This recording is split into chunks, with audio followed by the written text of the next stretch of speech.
namoota harka qalleeyyii qalleeyyii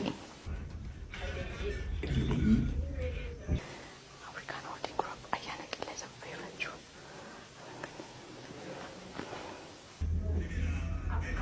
African Holding Group ayyaana qilleensa sababa godhachuudhaan namoota harka qalleeyyii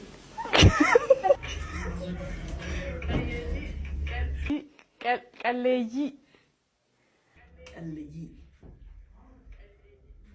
qalleeyyii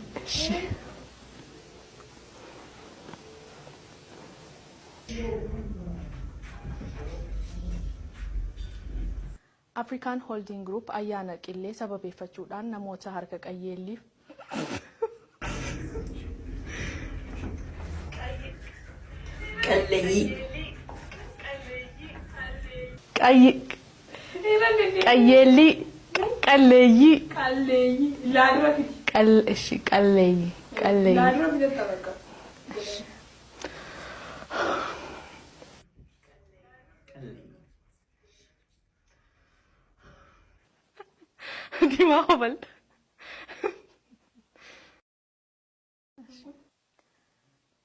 African Holding Group ayyaana qilleensa sababeeffachuudhaan namoota harka qalleeyyiidhaaf deeggarsa taasisee jira. Udii Musaa dabalata qaba.